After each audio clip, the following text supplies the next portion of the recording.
चलिए first question देखेंगे क्या कहता है। बढ़िया से कहता है you make a way for the ambulance and fire engines when you drive this indicates. कहता है कि जब भी आप गाड़ी चलाते हैं उस समय आपको सड़क पे एम्बुलेंस की गाड़ी और फायर इंजन मतलब होता है अग्निपथ की गाड़ी जो आग बुझाती है, वो गाड़ी जब भी आप देखते हैं तो आप क्या करते हैं, उसको रास्ता दे देते हैं। तो यह क्या दर्शाता है? पहला क्वेश्चन देखिए, पहला नंबर ऑप्शन देखते हैं। कहता है you do not follow the traffic rules. क्या आप ट्रैफिक रूल्स को फॉलो नहीं करते हैं? क्या इसलिए आप साइड दे देते हैं? तो पहला ऑप्शन पूरी गलत है। दूसरा कहता है you are forced to follow the traffic rules. क्या आपको फोर्स किया जा रहा है कि आप ट्रैफिक रूल्स को फॉलो करें? वो भी नहीं है, तो भी गलत है, क्योंकि आपको भी रूल में कोई भी ऐसा रूल नहीं लिखा गया है कि आप ट्रैफिक रूल्स को क्या करें, फॉलो करें, कि मतलब गाड़ी जब भी देखो तो साइड दे। तीसरा कहता है you are aware of your responsibility. तो ये सही बात है कि आप अगर एम्बुलेंस को या फिर आग बुझाने वाली गाड़ी को साइड दे देते हो तो यह क्या है, आपकी एक रिस्पॉन्सिबिलिटी है, समाज के प्रति रिस्पॉन्सिबिलिटी है, हर इंसान के प्रति एक रिस्पॉन्सिबिलिटी होती है। इसीलिए आप अपनी, इसका आंसर क्या जाएगा, you are aware of your responsibility. Next question है make right decision means dash. तो इसका आंसर हो जाएगा take most easy decision, take decision on right time, और तीसरा है select appropriate alternative from the available alternative. देखिए मेकिंग राइट डिसीजन मीन्स क्या होता है, सही निर्णय का मतलब, हिंदी हो गया सही निर्णय का मतलब। सही निर्णय का क्या मतलब है, तो पहला है टेकिंग मोस्ट इजी डिसीजन, मतलब सबसे आसान कोई निर्णय लेना ही क्या सही निर्णय कहलाता है। क्वेश्चन ये कहता है कि सही निर्णय का मतलब क्या, तो मेरे कहने का मतलब है सही निर्णय का मतलब यही है कि सबसे आसान डिसीजन ले लिया जाए। नहीं। दूसरा ऑप्शन कहता है taking decision on right time. क्या सही समय पर डिसीजन लेना ही सही निर्णय कहलाता है? कुछ हद तक सही है कि अगर आप सही समय पर डिसीजन लो तो सही डिसीजन कहलाता है, लेकिन सबसे सटीक कौन सा है? Selecting appropriate alternative from the available alternative. So any doubt from the two questions? किसको डाउट है? नहीं। चलिए नेक्स्ट क्वेश्चन देखते हैं। कहता है taking responsibility of your decision means. कहता है कि आपने, जैसे पहला दूसरा क्वेश्चन था कि आपने जो डिसीजन लिया है ना, उस डिसीजन का मतलब क्या होता है। अब तीसरा कहता है कि आपने जो डिसीजन लिया उसमें कुछ भी ऊपर नीचे हुआ लेकिन आप उसकी क्या करें, जिम्मेदारी ले, मतलब हाँ उसमें गलत हुआ तो भी मेरी जिम्मेदारी, अगर मैं कोई सफल हुआ तो भी मेरी जिम्मेदारी। तो taking responsibility of your decision means पहला ऑप्शन है no one is there to help you. क्या आप किसी डिसीजन का निर्णय अपने ले लेते हो, इसका मतलब क्या है कि आप तो कोई हेल्प नहीं करने वाला, इसीलिए किसी भी डिसीजन का जिम्मेदारी लेते हो? नहीं, बिल्कुल नहीं। दूसरा कहता है you are a responsible person. सही बात है, अगर मैं कोई भी डिसीजन लिया और उसकी जिम्मेदारी मैं खुद ले रहा हूँ, इसका मतलब क्या, मैं एक रिस्पॉन्सिबल पर्सन। और तीसरा कहता है you know the consequence of your decision. आपको पहले से ही पता है कि यह डिसीजन में क्या होने वाला है, इसलिए आपने जिम्मेदारी ले लिया। नहीं, ये भी गलत है। कौन सा ऑप्शन नहीं लेगा? सभी लोग एक बार क्वेश्चन पर क्वेश्चन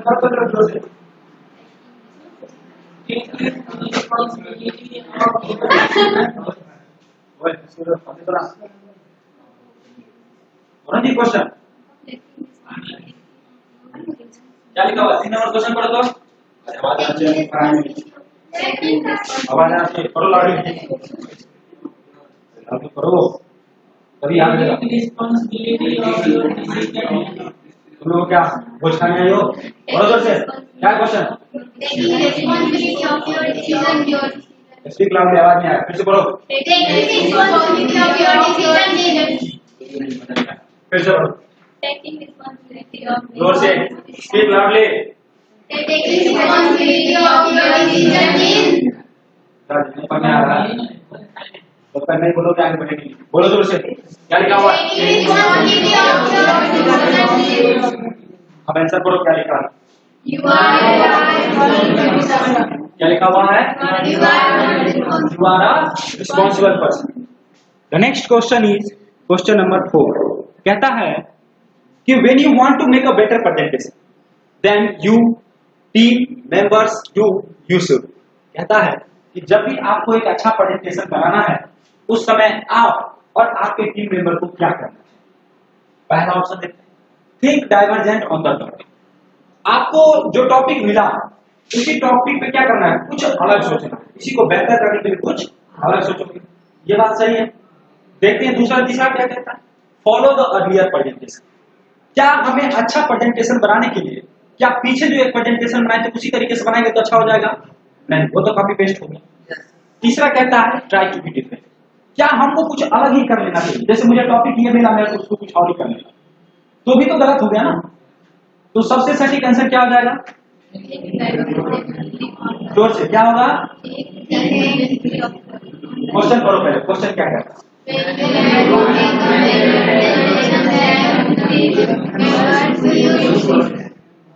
ठीक है, तो आंसर क्या हो जाएगा? जोर से think divergent on the topic। क्या होगा आंसर? देखिए, when you have to be listen and if you have to be speak at that moment once or two times, it's remember my dear. If you have to speak in this time, then you have to remember this question. If you think whenever I go to my home and I remember all the question answer, then you have to be done already. But if you have not remember and not understand, please my dear repeat when I told you to speak this question and answer. This may be a more beneficial to you. Is it clear? Is it clear? Yes or no? Yes. Yes or no? Yes. Good. एक बात ऐसा पढ़ाने का मतलब कि जोश syllabus complete है, पढ़ने का सब सब बोल रहे हैं, सब पढ़ाने का ठीक है। पंखा से बंद चलो कोई दिक्कत नहीं। नेक्स्ट कहता है प्रिपेयरिंग और to do list helps you to. ठीक है, तो कहता है कि इस क्वेश्चन का क्या होता है कि आप जो कहता है कि आपने जो लिस्ट बनाया, जैसे कोई भी काम है उसके लिए आपने लिस्ट बनाया, वो लिस्ट आपको कैसे हेल्प करेगा। तो देखते हैं तीसरा नंबर ऑप्शन के साथ, नो योर पेंडिंग टास्क। क्या आप लिस्ट इसलिए बनाते हो कि आप अपने पेंडिंग टास्क को जान सको? नहीं। दूसरा कहता है हैंड ओवर द टास्क। क्या आप लिस्ट इसलिए बनाते हो किसी और को दे दे? पहला कहता है prototype your task as per available time. हम किसी भी लिस्ट को इसीलिए बनाते हैं और वो हमें इस तरीके से हेल्प करता है कि जो भी मैंने लिस्ट में लाया, जो भी काम है वो क्या हो जाए, एक निश्चित जो समय हमें दिया गया उस समय में बहुत अच्छे तरीके से कंप्लीट हो जाए। हम इसीलिए लिस्ट बनाते हैं ना। चलिए तो पढ़िए क्वेश्चन क्या कहता है? Help you do. आंसर क्या हो जाएगा? प्रोटोटाइप। क्या है? पढ़ो।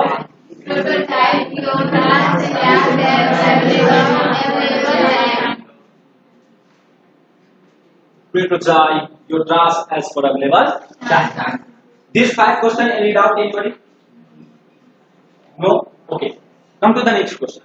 The next question is you attend your office on time. This indicates. What does mean like this question? कहता है कि आप अपने ऑफिस को जब समय पर पहुंचते हो, आप अपने ऑफिस समय पर पहुंचते हो, तो यह क्या दर्शाता है? तीसरा नंबर ऑप्शन कहता है यू लाइक योर ऑफिस। क्या मुझे ऑफिस पसंद है इसलिए मैं समय पर आता हूं? You follow the rule of society. क्या ऑफिस आना सोसाइटी का रूल है क्या? बिल्कुल गलत है। You individual follow the rule. सही बात है। मैं अगर ऑफिस यदि समय पे आता हूं तो इसका मतलब है कि मैं इंडिविजुअल रूल को क्या कर रहा हूं? पर ये क्वेश्चन क्या कहता है? आंसर क्या हो जाएगा? Good. The next question is sometimes your imaginary problem give you more stress than the real life does। कहता है कि कभी-कभी इमेजिनरी प्रॉब्लम भी जो है हमारी निजी जिंदगी में क्या करता है, बहुत ज्यादा स्ट्रेस पैदा कर देता है। क्या पैदा कर देता है? स्ट्रेस। तो क्या आप इस बात से सहमत हैं और सहमत हैं या आप कह नहीं सकते? क्या कहना चाहेंगे इसमें? एग्री है कि कभी कभी क्या होता है इमेजिनरी प्रॉब्लम भी हमें बहुत ज्यादा स्ट्रेस पैदा करते है ना। बहुत ज्यादा इमेजिनरी मतलब काल्पनिक।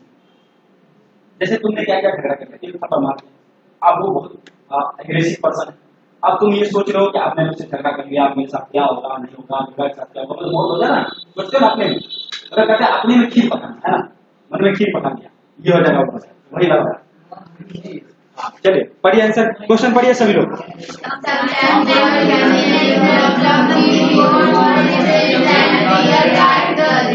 आंसर क्या आ जाएगा? चलिए नेक्स्ट देखते हैं क्या कहता है। कहता है taking responsibility of your action is major factor when it's come to work place ethics. This indicates, कहता है कि taking responsibility of your action, आपने कोई भी ऐसा काम किया, कोई भी एक्शन किया जिसका प्रभाव बहुत ज्यादा स्तर पर पड़ा और ये आपके जो वर्क प्लेस किस पर आके किया, तो और उसकी क्या किया मैंने, रिस्पॉन्सिबिलिटी ली, हाँ चलो हाँ मेरे वजह से ये हुआ, तो यह क्या दर्शाता है? पॉजिटिव बिहेवियर, सकारात्मक सोच, सकारात्मक रवैया, रिस्पॉन्सिबिलिटी, दायित्व, अकाउंटेबिलिटी, है ना, जवाबदेही। तो अगर हम किसी भी काम को करें और उसके बाद उसका जिम्मेदारी ले लें तो वह क्या कहलाता है? जवाबदेही। क्या कहलाएगा? जवाबदेही। अकाउंटेबिलिटी कहलाएगा। क्या कहलाएगा? पढ़िए क्वेश्चन।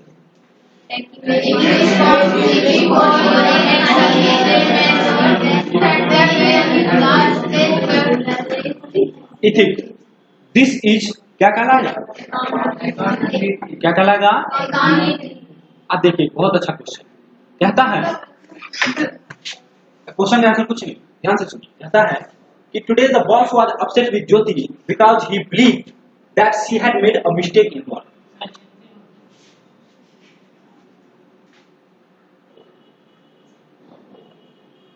कहता है कि आज बॉस जो है ज्योति से क्या है, बहुत ज्यादा अपसेट है। मतलब अपसेट मतलब होता है कि मतलब उससे नाराज है ना। Today boss was upset with Jyoti, क्योंकि उसने क्या की, जो उनको काम दिया गया था बॉस के द्वारा उसमें वो क्या की है, मिस्टेक की। Jyoti was so busy with some urgent work that she didn't get a chance to say that the mistake was not here. देखिए यहाँ पे अभी अब तक आपको कितने कैरेक्टर पता चले? दो, एक तो बॉस है, एक ज्योति। तो जो आज बॉस क्यों गुस्सा है? क्योंकि ज्योति ने क्या की, गलती की। अब दूसरा लाइन कहता है कि ज्योति बहुत ज्यादा बिजी थी अपने काम में, इसलिए उसे चांस ही नहीं मिला कि वो बॉस को कह सके कि यह मेरा गलती नहीं है। इसका मतलब है किसी और का गलती होगा। अब तीसरे कैरेक्टर का एंट्री होगा। देखो कहता है the mistake had actually been committed by her colleague Shanta. तीसरा कैरेक्टर कौन आया? शांता। तो कह रहा है कि वो जो गलती हुई थी वो गलती किसके द्वारा हुआ था? शांता द्वारा। शांता कौन है? तो वही ज्योति की क्या है, कलीग।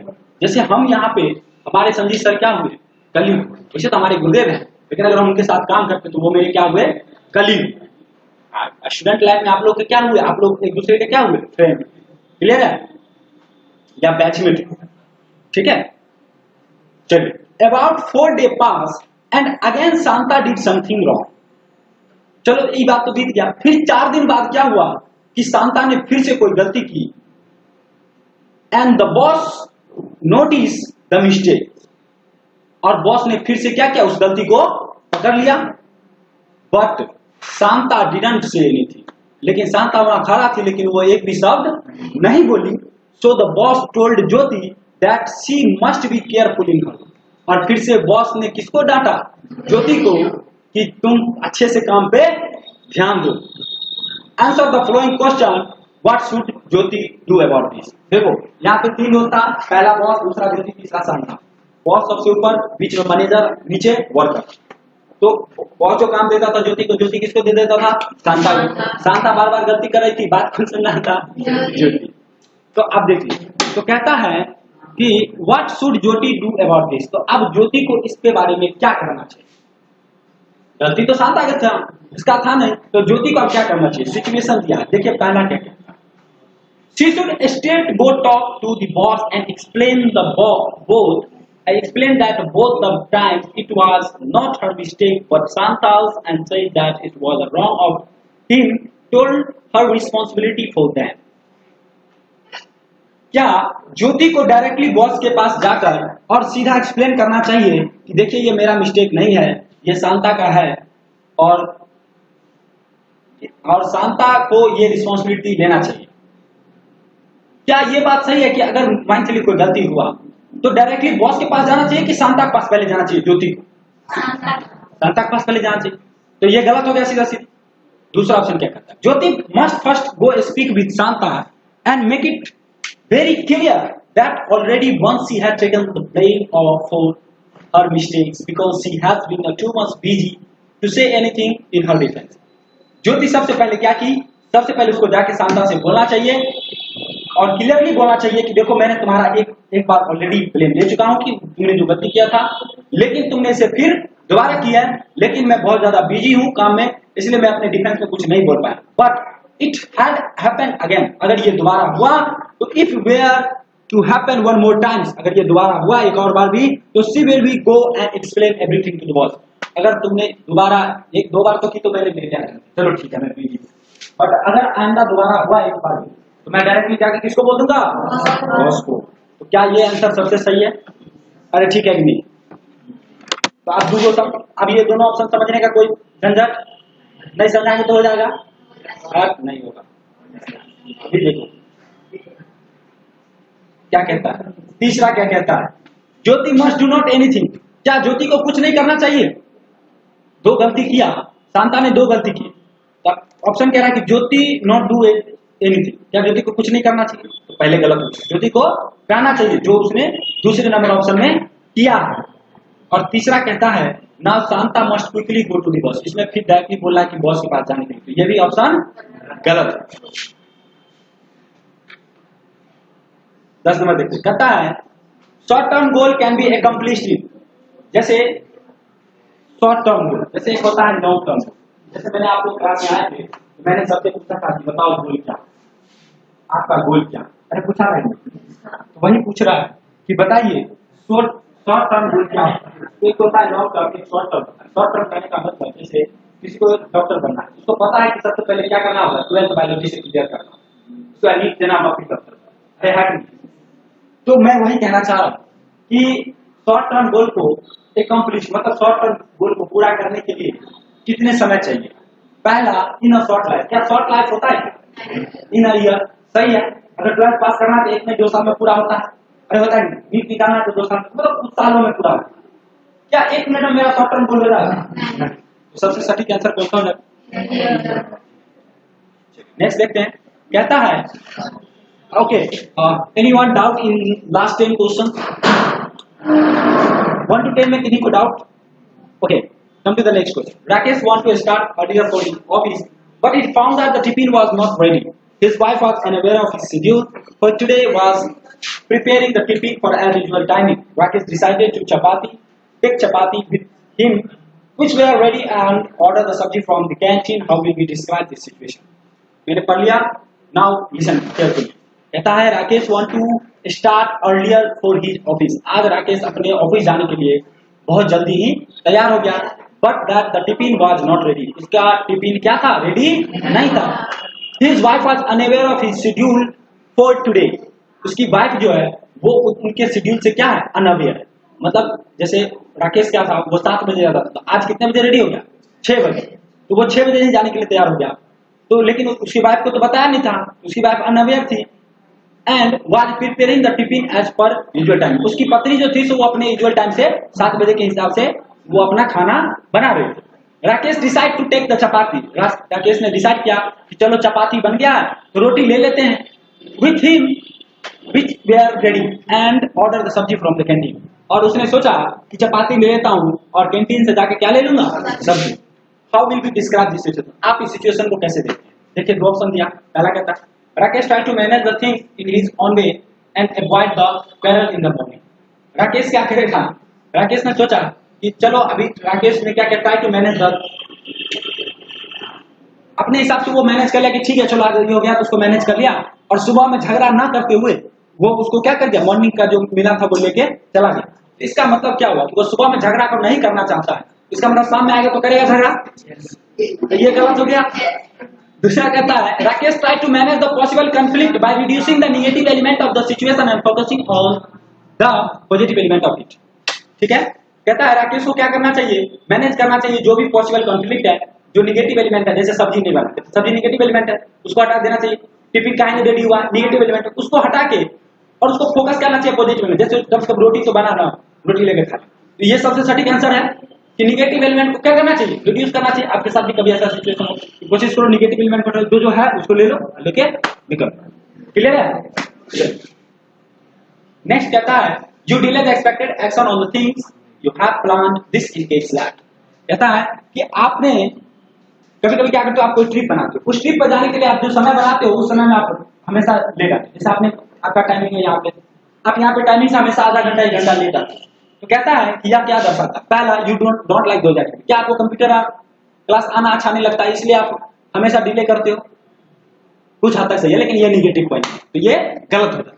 कहता है you do not have energy to those things, हो सकता है कभी कभी एनर्जी नहीं हो लेकिन हमेशा नहीं हो सकता, हमेशा आपके पास एनर्जी रहता है, जानबूझ के भी कर। तो वही तीसरा ऑप्शन कहता है यू प्रोक्रास्टिनेट द थिंग्स, आप हमेशा क्या करते हो, टाल मटोल करते हो। प्रोक्रास्टिनेट मतलब क्या होता है, टाल मटोल करते हो। तो इसका आंसर क्या हो जाएगा, सी नंबर। क्वेश्चन पढ़िए सर जोर से।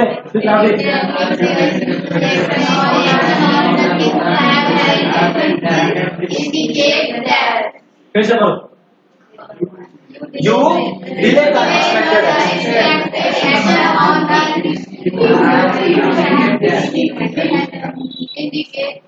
दिस इंडिकेट्स दैट, ऐसा क्या जाएगा, यू प्रोक्रास्टिनेटिंग द थिंग्स, क्या जाएगा। The next question, when you join a new friend circle, there is nothing wrong in it. कहता है कि जब आप किसी नए फ्रेंड सर्कल को ज्वाइन करते हैं तो उसमें कुछ भी गलत नहीं होगा। कब नहीं होगा, जब हाइड योर लाइकनेस, आपको जो पसंद है उसको छुपा लोगे तो गलती नहीं होगा। कहता है B number, proudly present your talent, आपको क्या करना चाहिए, प्राउडली आपके अंदर जो टैलेंट है उसको प्रेजेंट करना चाहिए। Neglect your question asked to you, क्या आपसे जो क्वेश्चन पूछा जा रहा है उसको जवाब नहीं दोगे तो क्या न्यू फ्रेंड सर्कल में आपका जगह होगा, क्या ऐसा है कि नहीं जवाब देंगे तो गलती नहीं होगा, नहीं। तो सबसे सटीक आंसर क्या है, प्राउडली प्रेजेंट योर टैलेंट। अगर आप चाहते हैं आपने एक नया फ्रेंड सर्कल ज्वाइन किया and there is nothing wrong in, अगर आप चाहते हैं उसको कुछ गलत ना हो तो आपके अंदर जो भी टैलेंट है उसको क्या करें, बेहिचक उसको प्रस्तुत करें। चलिए तो नेक्स्ट क्वेश्चन कहता है पंकज वर्क एंड सच, अरे तेरह तक किसी को दिक्कत, ठीक। Pankaj work is such that he does not need to interact with others at work। कहता है कि पंकज वर्क में अच्छा है इसलिए उसे लोगों से ज्यादा इंटरेक्ट करने की जरूरत नहीं है। क्वेश्चन क्या है, it is also true that he does not gate along with anyone there। कहता है कि यह भी सही है कि वहां पे कोई भी इनके साथ आना नहीं चाहता। The answer the following question, it is good for his career, क्या ये बात उनके करियर के लिए सही है। If yes then how it is so and if no why not. देखो एक बात तो सही है, अगर पंकज को किसी को अब कहीं पे काम करते हो तो लोगों से इंटरेक्ट नहीं करोगे तो तुम्हें अनुभव होगा नहीं हो, और तुमसे कोई मिलने रहा है, ये भी दिक्कत है। ये हमारे करियर के लिए क्या है, सही है, नहीं गलत है, ये क्या हमारे करियर के लिए गलत है। तो देखते हैं क्या कहता है आंसर पहला, there is no guarantee that this is the place he will be always be in. ऐसा कोई गारंटी नहीं है कि कोई भी पर्सन एक जगह जहां है वहीं पे हमेशा है, कैसा है कुछ नहीं। And this is what he will B do all his life, और यह ऐसा है कि वो जीवन में वही करेगा हमेशा। ये भी संभव नहीं है कि जिंदगी में वही जो काम, जैसे मुझे पढ़ाना है तो क्या मैं ऐसा है कि मैं हमेशा यही रहूंगा या हमेशा पढ़ाऊंगा, ऐसा बिल्कुल नहीं। In the future the nature of work change, सही बात है, फ्यूचर में किसी का भी नेचर ऑफ वर्क क्या होगा, चेंज हो जाएगा। तो यहाँ पर इसका भी चेंज हो सकता है पंकज का। और he was to interact with other some reason he may be find extremely difficulty to manage the work. अगर किसी भी कारण बस उसका वर्क चेंज हो गया और उसे लोगों से इंटरेक्ट करना पड़ेगा, उस समय तो वो नहीं कर पाया क्योंकि उसको पहले से इंटरेक्ट करने की आदत नहीं है, तो वहां पे वो एक्सट्रीमली मतलब बहुत ज्यादा दिक्कत का सामना करेगा। सो it is not good for Pankaj. सही है पूरा आंसर, ठीक है। तो ऑप्शन नंबर 1 साथ जाएंगे। और इसमें सब क्या कहता है, if Pankaj does not have interact with other for his work then it is good for his. पहले गलत हो गया, गुड फॉर हिज करियर बोला, सही है, गलत हो गया भाई। चलो नेक्स्ट देख लेते हैं क्या कहता है। कहता है so long as does not have interact with others for the work with others for work, ये भी गलत है। At work we don't have to be, don't आ गया तो फिर गलत। चलो नेक्स्ट देखते हैं 15 number last question. Apart from listening and time table what is need to be done for the managing time. Time table और सुनने के अलावा हमें टाइम मैनेजमेंट के लिए और क्या करना चाहिए देखते हैं। कहता है along with the making a list of tasks, keep in mind our present goal and work related to goals while the making the timetable, then every day what is step for working it goals. कहता है कि along with making a list of tasks, अगर आप task की list बनाने के साथ साथ अपने माइंड में पर्सनल गोल को भी रखिए और work related goal while making the time table. आप जब गोल बनाते हो, जब टाइम टेबल बनाओगे तो उसमें अपने गोल को भी रखिए ताकि एवरीडे वर्क आप धीरे धीरे करके अपने गोल के प्रति आगे बढ़ता जाए। अदरवाइज पूरा दिन फिनिश हो जाएगा और आप काम में अपने गोल के प्रति अचीव नहीं कर पाएंगे। लेकिन ये क्वेश्चन कहीं ना कहीं हद तक सही है, लेकिन इसमें चौथा नंबर ऑप्शन कहता है you make the list and time table of our work but then some time और the other keeps us busy all day. इसमें हमें पूछा क्या कि टाइम टेबल और लिस्टिंग करने के अलावा हमें और क्या करना चाहिए, ये ना पूछ रहा। ये नहीं पूछा कि टाइम टेबल के साथ क्या करना चाहिए, ये पूछ रहा है नहीं। तो पहला ऑप्शन में देखो क्या कर रहा है, टाइम टेबल से रिलेटेड ही पूरी बातें कर रहा है। लेकिन चौथा ऑप्शन क्या कहता है, we make a list of task and time table for our work but then sometimes our work की अस ऑलरेडी। जो मैंने टाइम टेबल बनाया किसी न किसी कारण मुझे कभी बिजी भी हो जाते हो। जब बिजी हो जाते हो at the end of day we get frustrated. अगर वो जो चीज मैंने टाइम टेबल बनाया और जो टाइम टेबल नहीं पूरा हुआ, मैं किसी और काम में बिजी हो गया, तो फ्रस्ट्रेट तो होते हो ना कि मैंने टाइम टेबल बनाया उसको नहीं किया। इसीलिए कहता है कि because we seem the never do anything as per list और the time table set by us. जो मैंने टाइम टेबल बनाया था उसके हिसाब से कुछ भी नहीं हुआ। So it is better to not do anything any such thing if you work honestly all day. अगर आपको ऐसा कुछ नहीं करना चाहिए, अगर आप वर्क पूरे दिन अगर अच्छे से मेहनत करते हैं and what ever is not done can be done in next day. तो ये भी सही है कि अगर ऐसा नहीं हुआ तो आप क्या करें, जो काम हो गया नहीं तो उसको क्या करें नेक्स्ट डे। लेकिन ये क्वेश्चन का आंसर ठीक है, ये आंसर ठीक है, लेकिन आप इस बात का ध्यान रखें यहाँ पे पूछ क्या है, apart from listening and time. उस अपार्ट मतलब होता है के छोड़कर, है ना, उसको छोड़कर मतलब टाइम टेबल और लिसनिंग को छोड़कर। अपार्ट नहीं रहता तो क्वेश्चन नंबर 1 का आंसर, क्वेश्चन नंबर 15 का आंसर ये सही होगा। इसे अभी कौन सा होगा, टीम लीडर। कहता है if a team leader communicate positively with his team mates and gets the work done effectively the person है। कहता है जैसे अभी एक टीम मेंबर है, मैं एक लीडर हूं और मैं आप लोगों से अच्छे से कम्युनिकेट कर पाता हूं और मैं वर्क को अच्छे से करवा पाता हूं। जैसे मुझे ये वर्क मिला सीएसएस को अच्छे से करवा, मैं आप लोग को सबको याद करवा दिया एज ए टीम लीडर। तो मेरे अंदर क्या है, पहला कहता है good vision, good interpersonal skill, the power to make the people work for him. देखो गुड विजन ठीक है कहीं हद तक, लेकिन सबसे अच्छा क्या आंसर है, गुड इंटरपर्सनल स्किल। क्यों, इंटरपर्सनल स्किल में ही गुड विजन है ना, स्पीकिंग है ना, जो एक लीडर में जितने भी क्वालिटी है वो सारा इंटरपर्सनल स्किल में ही आ जाता है।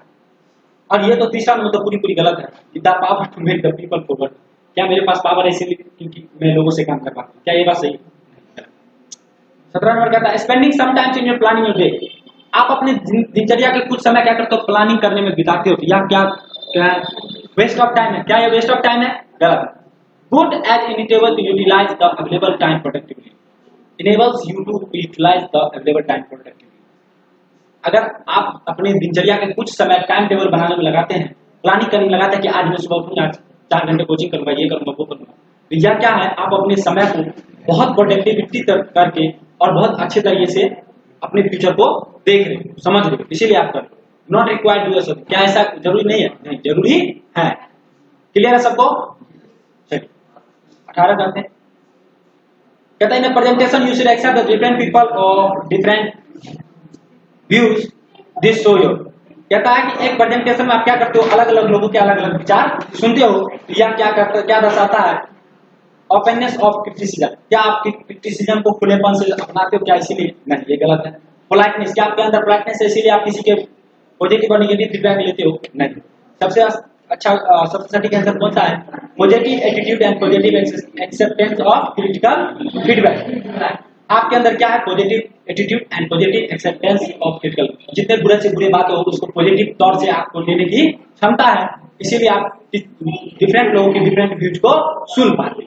क्लियर सबको? 18 क्वेश्चन तक यही रहेगा। किसी